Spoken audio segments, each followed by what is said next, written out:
नमस्कार। यूपी मिश्रा का इनसाइड झारखंड की ओर से आज भी मैं राशिफल बताऊंगा और गुरु की स्थिति तुला में और वृश्चिक में क्या देगी रिजल्ट वो बताऊंगा। जब बकरी रहेंगे तब की बात।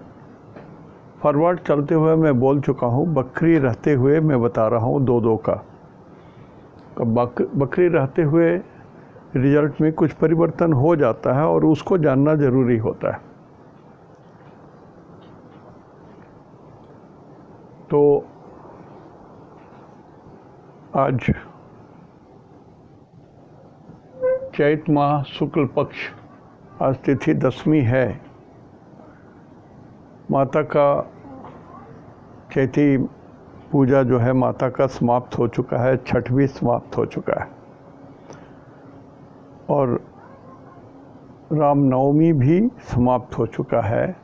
आज 10वीं तिथि है, कल एकादशी होगी। तो बहुत पवित्र महीना, लेकिन विकराल स्थिति कोविड के कारण, कोरोना के कारण विकराल स्थिति है। और मन तो स्थिर नहीं है। बचपन में सुना था कि नींद नहीं आती थी किसी को, तो दादाजी चढ़ाया करते थे कि नींद पुरानी गेहिनी, पत्नी को बोलते हैं, नींद पुरानी गेहिनी रात न आई हाय, चिंता नववधू देख कर फेरी फेरी चली जाए। एक आदमी सोने जा रहा है, वो करवट बदल रहा है, उसको नींद नहीं आ रही है।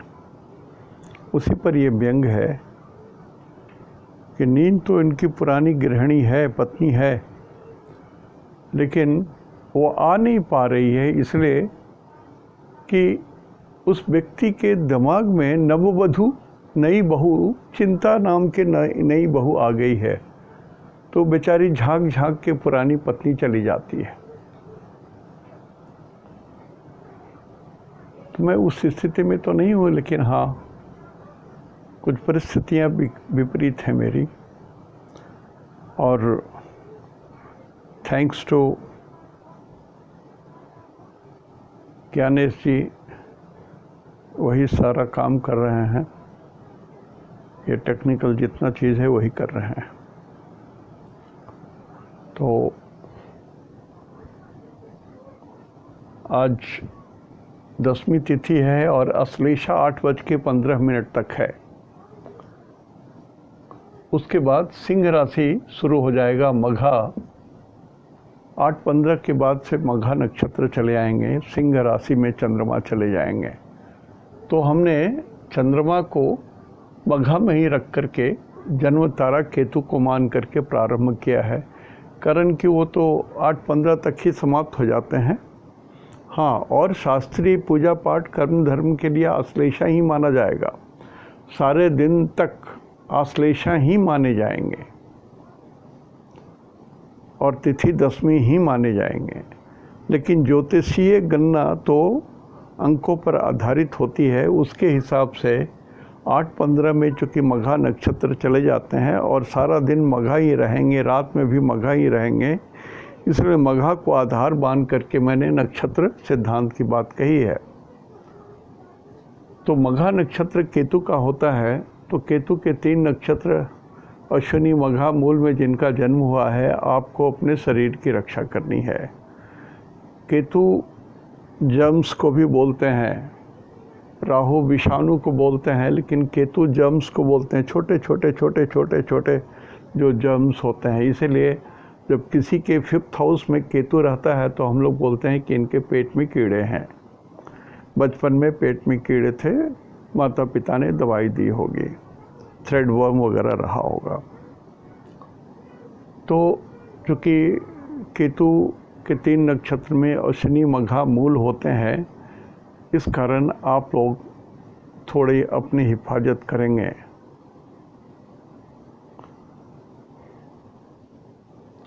अश्विनी मेष राशि में होगा, मघा जो है उस सिंह में होगा, मूल जो है धनु में होगा। तो तीनों राशि अपने अपने, तीनों नक्षत्र अपने अपने हिसाब से अपने शरीर की रक्षा कीजिए। बुध जो है वो संपत्ति तारा में पड़ेंगे। बुध के 3 नक्षत्र होते हैं, आश्लेषा, ज्येष्ठा और रेवती। तो आश्लेषा, ज्येष्ठा और रेवती में जिनका जन्म है उनके लिए आज अच्छा दिन है, संपत्ति तारा का दिन है। You are going to get something. आज कुछ आप लूज नहीं कर रहे हैं, आप पा ही रहे हो।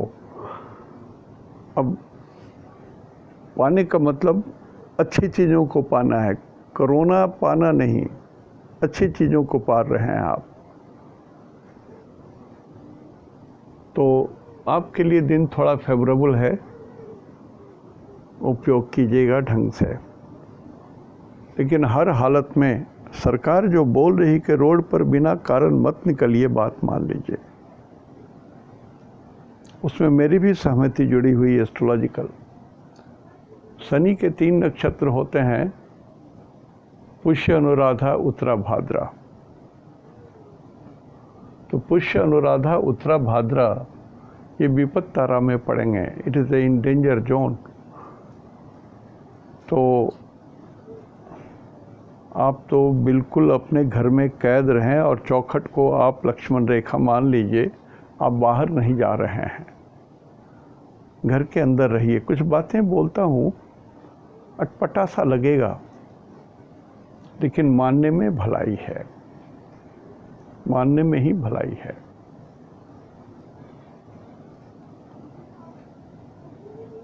गुरु के 3 नक्षत्र पुनर्वसु, विशाखा और पूर्वा भाद्रा होते हैं। ये आपके फेवरेबल जोन में पड़ रहे हैं, क्षेमा तारा में है, कल्याण करेंगे। जैसे यदि जो लोग कोरोना पेशेंट हैं ऑलरेडी और आपका 12-13 दिन बीत चुका है, तो बहुत सुविधा है, ऐसी चीज़ें हो सकती हैं कि आप नेगेटिव हो जाओ। बड़ी बात बोल रहा हूँ, बड़ी राहत की बात बोल रहा हूँ। तो मैं कहूँगा कि गुरु के जो 3 नक्षत्र वाले लोग हैं, यू आर लकी। और बुध के 3 नक्षत्र आश्लेषा, ज्येष्ठा, रेवती, आप भी लकी हो। राहु के 3 नक्षत्र प्रत्यारी तारा में पड़ेंगे। राहु के 3 नक्षत्र होते हैं, आद्रा, स्वाति, शतभिषा। ठीक नहीं है, ये अपने आप में रोग कारक ग्रह है। राहु विषाणु है, इसको मैं विष बोलता हूँ, पॉइजन बोलता हूँ। भगवान शंकर के गले में जो है वो विष है, विषाणु है। वो सिर्फ प्रकट हुआ था समुद्र से, तो उसकी उपस्थिति मात्र से उसमें इतनी ज्वाला थी, इतनी गर्मी थी, इतनी विषाक्त था कि पूरा विश्व धीरे धीरे जलने लग गया था। मानवता समाप्त होने जा रही थी, सृष्टि खत्म होने जा रही थी। तो भगवान शंकर ने उस विष को, हलाहल विष को लेकर के अपने कंठ में ही रखा। इतना दूर उधर में नहीं डाले, उधर में डालते तो शायद उनका ये फॉर्मेट नष्ट हो जाता। इतना भयंकर विष था।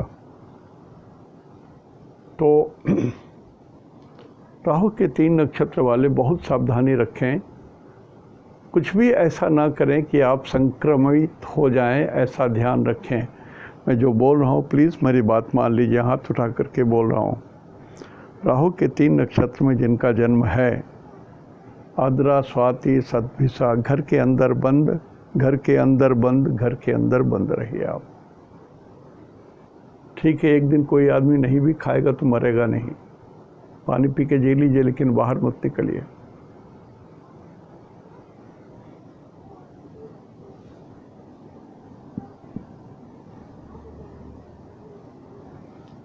मंगल के 3 नक्षत्र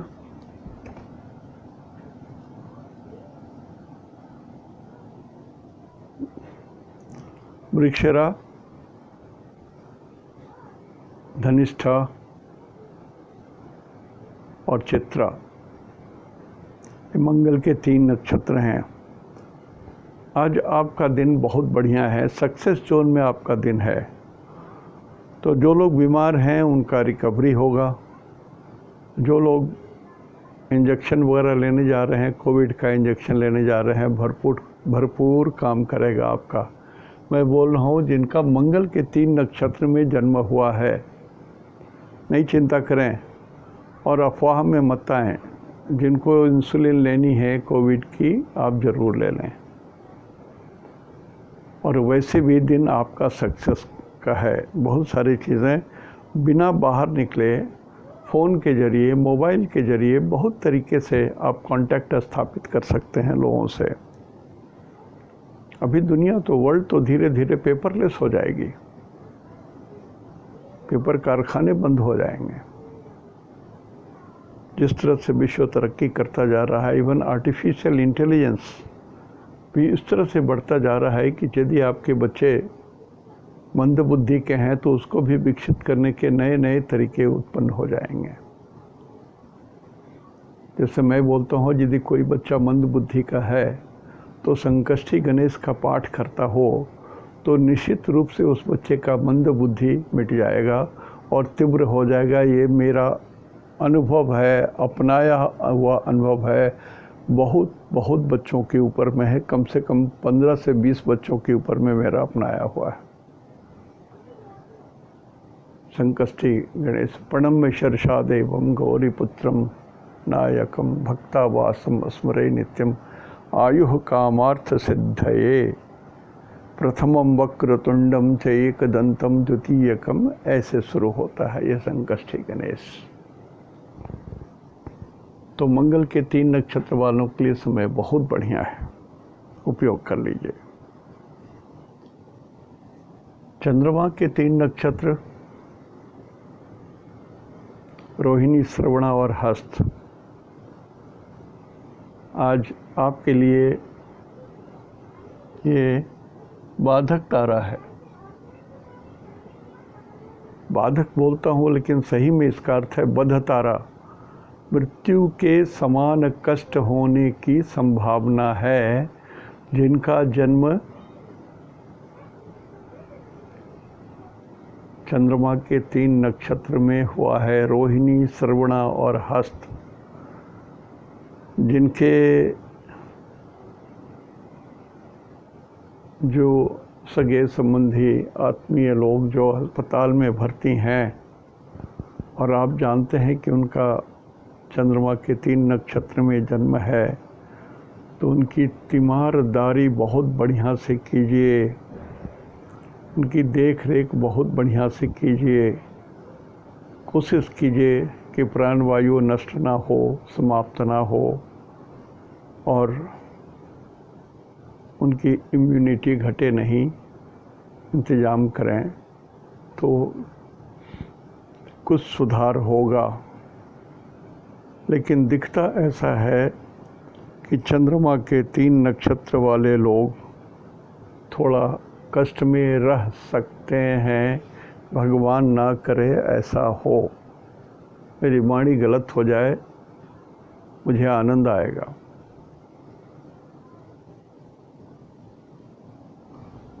सूरज के 3 नक्षत्र कृतिका,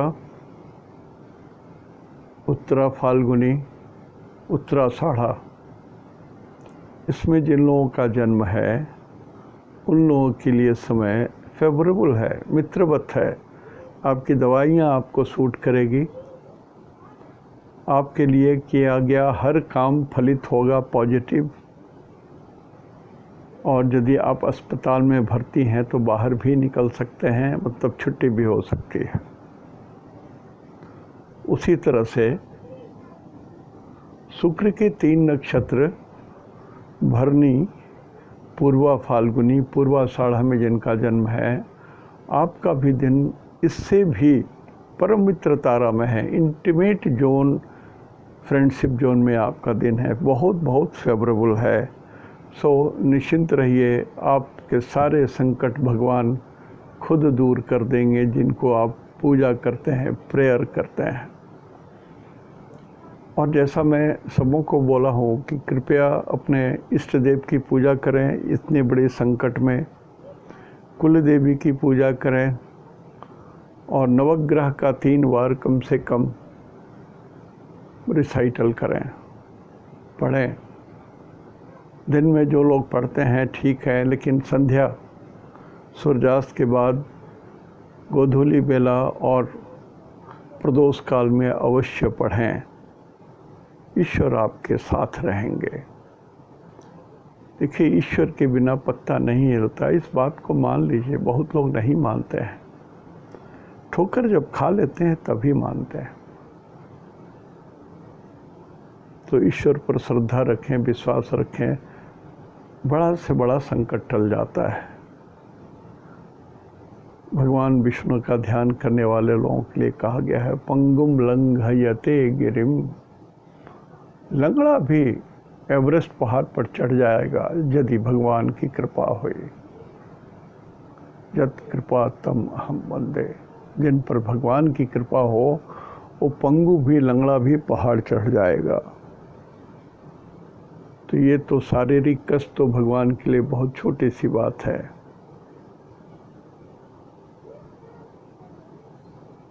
जितना भी रोग है, वृद्धावस्था है, जो कष्ट है, पीड़िते कर्म बंधने। महामृत्युंजय मंत्र के बाद 2 लाइन और पढ़ी जाती है कि भगवान रक्षा कीजिए।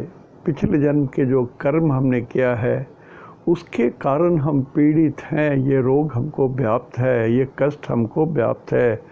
आर्थिक कष्ट, शारीरिक कष्ट, मानसिक कष्ट, ये सारे कष्ट पीड़ित कर्म बंधन।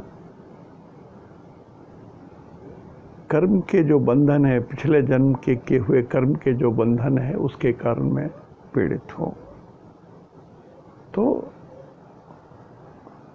ये पूजा करें, जरूर फलित होगा, जरूर फलित होगा। भगवान दयावान है, बहुत कृपालु हैं भगवान। भगवान निष्ठुर नहीं होते, लेकिन दंड एक देने का विधान है। जो लोग गलती करते हैं उनको शिक्षक भी दंड देते हैं। बच्चों को हाथ पर एक बेंत से एक छड़ी लगा देते हैं, डांटते हैं, मुर्गा बना देते हैं। तो दंड देने की भी प्रक्रिया शिक्षा के अंदर में ही आती है। भगवान क्रूर नहीं हो सकते। आज राशिफल में यहीं तक। मैं गुरु के बारे में बोल रहा हूँ। तुला राशि का गुरु, तुला राशि के लिए ये कुंभ का गुरु क्या करेगा? गुरु बकरी हैं, रेट्रोगेट, रेट्रोगेट गुरु, बकरी अवस्था के गुरु हैं ये, जो 20 जून से लेकर के 18 अक्टूबर तक हैं। तो पहला तो हुआ स्थान हानि करो गुरु, तो 5th हाउस में है गुरु, तो 5th हाउस को पेट बोलते हैं, तो डाइजेस्टिव सिस्टम गड़बड़ हो जाएगा। कुंभ राशि को वायु बोलते हैं, तो गैस के प्रॉब्लम हो जाएंगे। 5th हाउस को आपके संतान को बोलते हैं, तो संतान पर थोड़ा ध्यान रखिए कि उनको चोट ना लगे, गिर ना जाएं, उनके पैरों में कष्ट ना हो, ये ध्यान दीजिएगा। उतनी थोड़ी बच्चों की रक्षा करनी पड़ेगी आपको। तीसरा, आपके डिसीजन गलत नहीं हो। 5th हाउस जो है ये हायर एजुकेशन का है। जो लोग उच्च शिक्षा के लिए कहीं भी हों, देश विदेश कहीं भी हों और तुला राशि के हैं, आपका चंद्रमा यहाँ है, तुला राशि में चंद्रमा है आपका, तभी आप तुला राशि के हैं, चंद्रमा यहाँ पर है। तो तुला राशि के चंद्रमा में जिनका तुला राशि है, तो आप कोई भी निर्णय अकेले मत लीजिए, विद्वान आदमी से सलाह लीजिए। कुछ ऐसी चीज़ें हो जिसमें आप बहुत बड़ा इन्वेस्टमेंट करने जा रहे हो, तो अकेले निर्णय मत लो। ऐसा ना हो कि आप गलत निर्णय ले लो और उसके कारण आप बिल्कुल परेशान हो जाओ।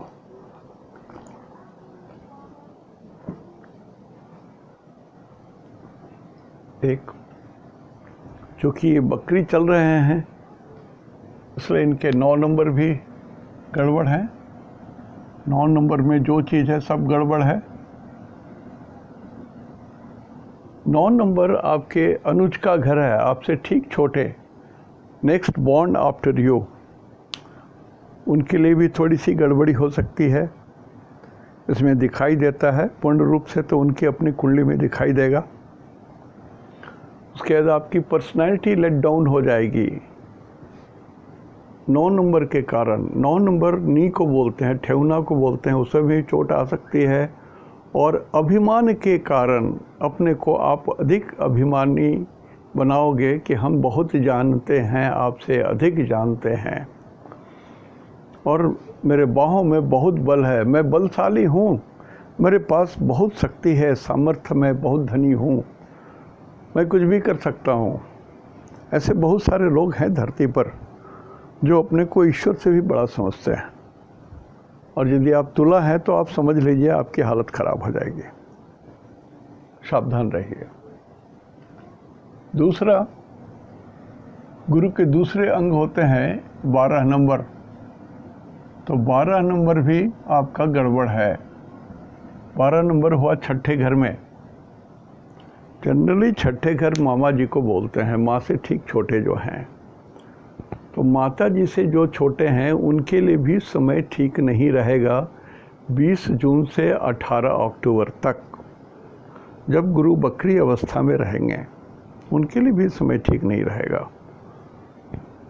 दूसरा, रोग से आपको हानि हो सकती है, कष्ट हो सकता है। कर्जा आप लेते हैं व्यर्थ का तो आप उसमें फंस जाओगे, और झगड़ा किसी से करते हो तो आप हार जाओगे। ध्यान रखिएगा ये सारी बातों को जो मैं बोल रहा हूँ। तो इनकी पंचम दृष्टि पड़ेगी आपके 9th हाउस में। फिर भी भगवान बोल रहे हैं कि मैं इनको कुछ लक दे सकता हूँ, भाग्योदय करा सकता हूँ। पिताजी से इनकी यदि अच्छी बनती है, रेस्पेक्ट देते हैं पिताजी को और माताजी को, तो मैं इनकी भाग्योदय भी करा सकता हूँ, इनका भाग्योदय करा सकता हूँ, या इनकी भाग्योदय करा सकते हैं। तो ये एक अच्छी स्थिति बनी हुई है मिथुन राशि में। गुरु की जो पंचम दृष्टि पड़ रही है, यहाँ से गुरु की जो पंचम दृष्टि पड़ रही है, ये बहुत अच्छा है। यदि आपके सोर्स ऑफ इनकम बंद हो गए हैं तो ये खुल सकते हैं, खुल जाएंगे। और फिर यही बात को कंफर्म कर रहे हैं, गुरु की जो 7वीं दृष्टि है वो सिंह राशि में पड़ रही है। ये भी इनकम का है, भुजा अर्जित आय, अपने हाथ से कमाए हुए सामर्थ्य को बोलते हैं भुजा अर्जित आय। तो ये भी दिखता है कि बिल्कुल सही है, आप भाग्योदय भी हो सकता है, इनकम भी आएगा। और इस गुरु की, और यही ये जो 5 नंबर है आपके सबसे बड़े भाई बहनों में, यदि आप अकेले नहीं हैं, भाई बहन और भी हैं आपके, तो को-बॉर्न्स भाई बहनों में जो सब बड़े हैं, सबसे बड़े हैं, उनके लिए भी समय अनुकूल होगा, उनका भी भाग्योदय होगा, उनका भी लक उठेगा, उनको भी संपन्नता और ईश्वर का आशीर्वाद मिलेगा। और ये सब दोनों चीज़ ठीक करने के बाद गुरु की जो दृष्टि पड़ती है यहाँ से जो लग्न में जो दृष्टि पड़ेगी, ये आपके मान मर्यादा रुतबा प्रतिष्ठा सारी चीज़ों को उठाएंगे। मान मर्यादा रुतबा प्रतिष्ठा समृद्धि ज्ञान सारे चीज़ों को उठाएंगे। जिन लोगों को कोई भी प्रॉब्लम पड़ी है, तुला राशि वालों को, पुरुष हो या स्त्री, जरूर विशेष लाभ होगा, जरूर विशेष लाभ होगा, निश्चिंत रहिए। कृपा मिलेगी तो कृपा मिलेगी, प्रभु की कृपा मिलेगी। जो आपके इष्ट देव हैं उनकी पूजा कीजिए, कुलदेवी हैं उनकी पूजा कीजिए, और भगवान जो नवग्रह हैं, नवोग्रह के मंत्र का उच्चारण कीजिए। छोटा सा काम, बहुत बड़ा विशाल नहीं है, कुछ भी कॉम्प्लिकेशंस नहीं है। Puja is always the simplest form of thing available on earth. भगवान ने बिल्कुल साधारण ढंग से अपने हृदय में, भगवान कहाँ रहते हैं, तो भगवान ने कहा न तो मैं वैकुंठ में रहता हूँ और न कहीं बड़े तीर्थ स्थान में रहता हूँ, मैं तो अपने भक्तों के हृदय में रहता हूँ, मैं तो अपने भक्तों के हृदय में रहता हूँ। तो भक्तों के हृदय में भगवान रहते हैं, तो बड़ा सिंपल वे में आप यदि भगवान को श्रद्धा करते हो तो आपका काम हो गया। Don't go into lot of complications कि ये तंत्र और मंत्र और ये सब चीज़ के चक्कर में मत जाइए। सीधा छोटा सा पूजा 3, 4, 5 मिनट का, it helps, it helps, it helps. तो ये जो स्थिति थी तुला राशि की, ये हो गई। इसके बाद वृश्चिक राशि का, इसमें गुरु 11 नंबर में, गुरु चौथे घर में है, 4th हाउस में है। 4th हाउस सुख को बोलते हैं, हाउस ऑफ हैप्पीनेस। तो स्थान हानि करो गुरु, आपके हैप्पीनेस में कमी आएगी। ये आपके माताजी का भी घर है, आपके माताजी के स्वास्थ्य में भी थोड़ी गड़बड़ी हो सकती है, उनको उठने बैठने में दिक्कत हो सकती है, हिलने डुलने में दिक्कत हो सकती है। जो लोग पहले से व्हील चेयर पर हैं उनको थोड़ा सावधानी रखना है, या जो लोग थोड़ा सा ज़्यादा ओबेसिटी हो गई है तो संभालिए। मैं वृश्चिक राशि वालों के लिए बोल रहा हूँ जिनका चंद्रमा 8 नंबर में चंद्रमा है, 8 नंबर में जिनका चंद्रमा है उनको बोल रहा हूँ। वृश्चिक राशि वाले लोग ध्यान रखिएगा। 4th हाउस कॉलेज को भी बोलते हैं, कॉलेज की शिक्षा को भी बोलते हैं। तो आपकी शिक्षा इसमें भी अच्छी नहीं होगी। आप देख लीजिए सेमेस्टर का जो रिजल्ट आ रहा होगा वो ठीक नहीं आ रहा है। आप नहीं पढ़ रहे हो, आप अपने को ज्ञानी समझते हो, I know this, I know this, I know this, मैं तो पहले से पढ़ चुका हूँ। और जाइए इसमें, जो आदमी कहता है कि I know, bloody he never knows, उसको कभी अक्ल नहीं आती है। शिक्षा में चींटी के ऐसा पहाड़ पर, दीवार पर चढ़ना पड़ता है मुंह में बोझा लेकर के। शिक्षा बहुत कठिन चीज़ है, लेकिन यदि आप मेहनत करते हो तो आपको बहुत आनंद आएगा। लेकिन यदि आप शिक्षा को धोखा देते हो, अपनी आत्मा को धोखा देते हो, तो आई नो में ही रह जाओगे। मैं देख चुका हूँ बहुत लड़कों को, बहुत लड़कों को देख चुका हूँ, विद्वान लड़कों को। आई नो मीन्स उसी में ख़त्म हो गए। एक अच्छे जगह में पढ़ाई करने वाले लड़के भी आई नो के अवस्था में ख़त्म हो जाते हैं। पढ़ना पड़ता है, repeat repeat repeat and repeat. 1 साल 2 साल की पढ़ाई होती है, आपको पढ़ना पड़ेगा, नहीं तो ये गुरु नुकसान करेंगे 23/6 से 18/10 तक। इसमें जितनी चीज़ें होंगी, जैसे आपका घर है, house, the house where you live in, उसको भी ये बोलेंगे। तो इस घर में भी थोड़ी सी दिक्कत होगी। वेस्टर्न साइड से आपका घर का जो पश्चिम दीवार है उधर से थोड़ी दिक्कत आ सकती है, उसमें कुछ प्रॉब्लम हो सकता है और डैम्प हो सकते हैं। तो या आपके पश्चिम में जो पड़ोसी रह रहे हैं उनसे कुछ अदावत हो जाए, डिफरेंस ऑफ ओपिनियन हो जाए, झंझट हो जाए, ये सब चीज़ संभव है। तो जो लोग जानते हैं अपना कारक के हिसाब से देख लीजिए, समझ लीजिए। और इनकी दृष्टि फिर पंचम दृष्टि पड़ रही है मिथुन राशि में, और ये मृत्यु का घर है। तो गुरु की दृष्टि पड़े मृत्यु के घर में तो मरा हुआ मृतक भी उड़ जाएगा, जी के उठ के खड़ा हो जाएगा।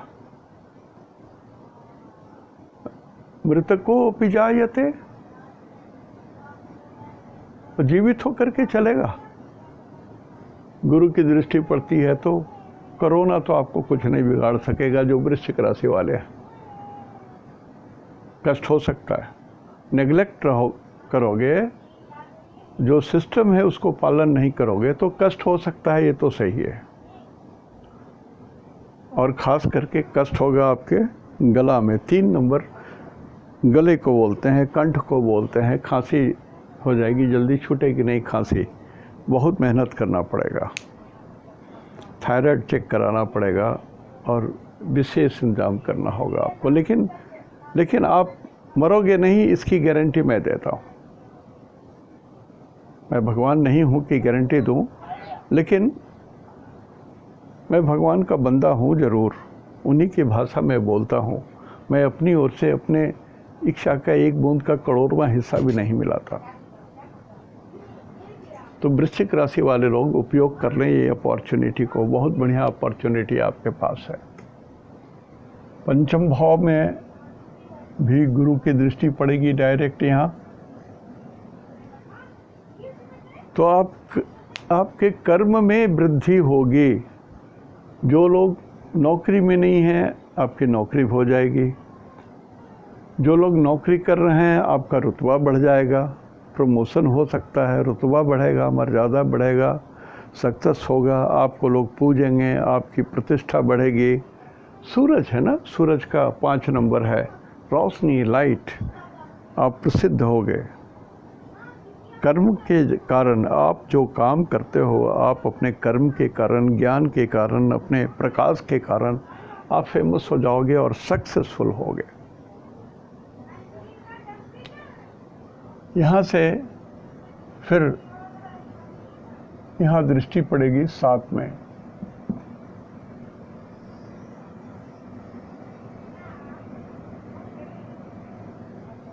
सात नंबर जो है ये 12th हाउस है चंद्रमा से। तो यदि आप अच्छे व्यवसायी हो, समय ठीक है, अनुकूल ठीक है, नक्षत्र ठीक है, हालांकि अभी आकाश तो उतना बढ़िया नहीं है, तो यदि कुछ इन्वेस्ट करते हो तो थोड़ा सा इन्वेस्ट करके देखो, उसके बाद आगे बढ़ो। एक छोटा सा प्रयोग करके देख लो कि समय ठीक है कि नहीं, तब आगे बढ़ो। कारण कि कुछ इन्वेस्टमेंट दिख रहा है, पश्चिम दिशा से कुछ लाभ होगा। जो लोग वेस्टर्न कंट्री डील करते हैं उनके लिए अच्छी बात है, जो लोग विदेश जाना चाहते हैं उनके लिए भी अच्छी बात है, विदेशों से जो लोग आयात निर्यात करते हैं वेस्टर्न कंट्रीज से, उनके लिए भी अच्छी बात है। और 7 नंबर को पर्यावरण भी बोलते हैं, पर्यावरण से भी जुड़े लोग जो काम कर रहे हैं उनके लिए भी बढ़िया है। तुला राशि व्यापार को भी बोलते हैं, तो जो लोग व्यापार करते हैं उनके लिए भी ठीक है। और तुला न्यायालय में तुला एक रहता है कि एकदम नाप तौल करके हम डिसीजन देंगे, डिसीजन गलत नहीं होगा, एकदम बैलेंस्ड करके। इसलिए उस न्याय प्रक्रिया को जो सबके लिए बराबर हो, दोनों पलड़े बराबर हो, वो दिखाया जाता है न्यायालय में। तो आपके जो डिसीजंस होंगे वो जुडिशियस डिसीजन होंगे और सही होंगे। और फिर यहाँ से 9 नंबर, 7, 8, 9 यहाँ हो गया, तो ये पूरा हो गया आपका। लेकिन गुरु चूँकि बकरी चल रहे हैं तो ये खराब हैं। जैसे हमने कहा 12 नंबर मतलब 5th हाउस खराब हो गए आपके, और 2nd हाउस खराब हो गए।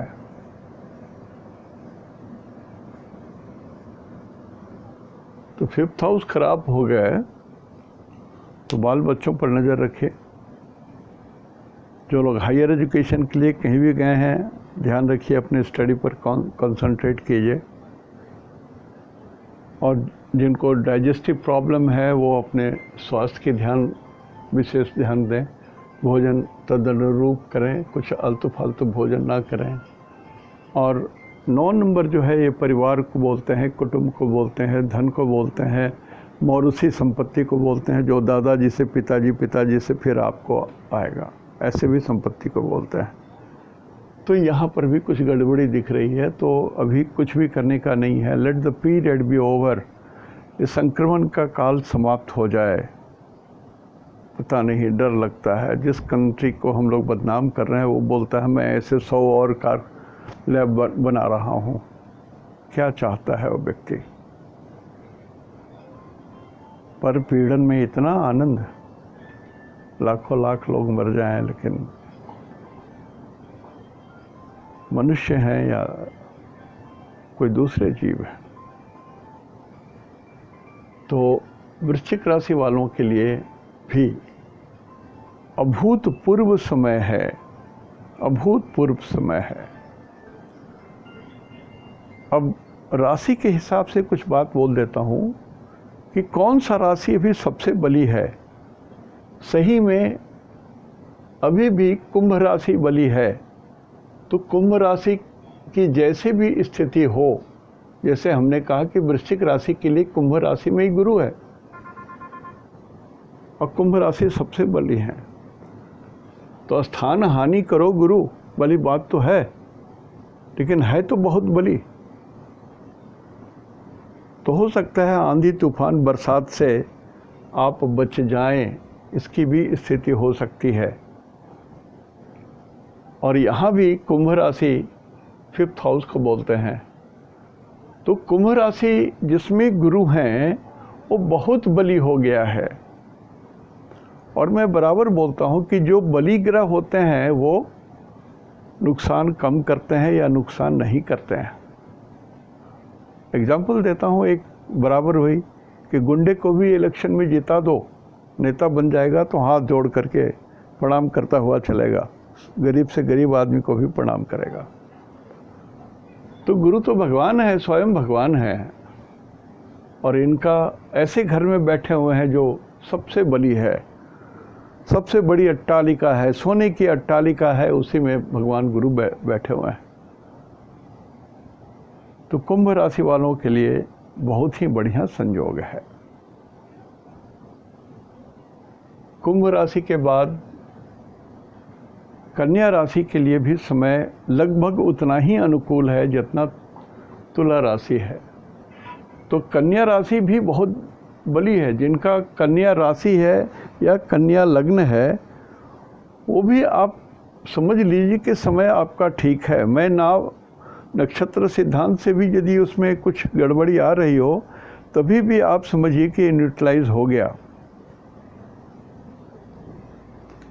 जैसे मैंने कल आपको या कहा था कि यदि किसी का घर इतना मजबूत है, छत, दीवारें, नींव, दरवाजे, खिड़कियां सब इतने मजबूत हैं कि उसको कोई आंधी तूफान भूकंप भी हिला नहीं सकता, तो उसमें तो व्यक्ति सुरक्षित है। बाहर की कोई भी चीज़ से उसको हानि नहीं पहुंचेगी। उसी तरह से घर यदि बली है, जैसे कुंभ राशि का घर बली है, कन्या राशि का घर बली है, तुला राशि का घर सबसे निर्बल है। सबसे निर्बल तुला राशि है, उसके बाद निर्बल मीन राशि है, उसके बाद वृषभ राशि है। ये सब थोड़े निर्बल हैं, और इनके बाद जितने राशियां हैं सब बली हैं। तो जिनकी राशियां बली हैं उनके अंदर में थोड़ी भी कुछ खराबी आई है तो न्यूट्रलाइज कर जाएगा। मैं जो इस पद्धति से जो आपको बता रहा हूँ, एक एक घर से भी बता सकता हूँ, लेकिन आप इसको समझ जाइए। घर बली है और उसमें कोई ग्रह है तो ग्रह भी बली हो गया। जैसे एक करोड़पति का घर है, उस घर में एक भिखारी को भी शरण मिल गई रहने को, तो उसको खाने पीने सोने पैसे की कमी तो नहीं होगी। ठीक उसी तरह से घर को बलवान होना बहुत ज़रूरी है। जैसे धनु राशि बलवान है, मकर राशि बलवान है, और वृश्चिक राशि भी बलवान है, मेष राशि भी बलवान है, और मिथुन राशि भी बलवान है, कर्क राशि भी बलवान है, सिंह राशि भी थोड़ा बलवान है। तो ये सब को यदि कहीं कुछ तकलीफ हो रही है तो वो न्यूट्रलाइज होगा, थोड़ा सा बचेगा। It is a neutralising factor. तो इस तरह से आप यदि समझना चाहेंगे तो आपको कंसेप्शन ज़्यादा क्लियर होगा। वैसे मैं भी बोल सकता हूँ कि मेष राशि वालों के लिए यहाँ से 9th हाउस में धनु राशि है, ये गुरु की राशि है, उन पर उनकी दृष्टि नहीं भी पड़ती है तब भी ये शुभ है, ठेवना में थोड़ा तकलीफ हो सकता है, ये सब हम भी बोल सकते हैं। लेकिन मैं चाहता हूँ कि जो बेसिक कंसेप्ट है वो आप समझ लीजिए। एस्ट्रोलॉजी जो है वो कंसेप्शन की चीज़ है, you must know the concept. Kumbh राशि कंसेप्ट क्या हुआ? कुंभ राशि बोलने से it is a height. Kumbh वायु को बोलते हैं, 1000 किलोमीटर तक ऊपर हवा, वायु को बोलते हैं। कुंभ राशि या और कुंभ लग्न में जो व्यक्ति जन्म लेगा वो उसकी हाइट बड़ी होगी। कुंभ राशि में किसी के पैर पड़ जाएंगे, ठेवना पड़ जाएंगे तो बड़ा होगा, हाथ पड़ जाएंगे तो हाथ बड़े होंगे उनके, जैसे भगवान राम के हाथ बड़े थे। अजानुबाहु, उनका भगवान राम का हाथ उनके ठेवना से नीचे तक जाता था, अजानुबाहु। तो शरीर में कौन सा हिस्सा लंबा होगा, बड़ा होगा, छोटा होगा, सारा चीज़ एस्ट्रोलॉजी में पूर्णतः वर्णित है। तो आप यदि जान जाएंगे कि कौन सा घर बली है, जैसे आपका 4th हाउस में कोई बच्चा पढ़ने गया है कॉलेज और उसके 4th हाउस में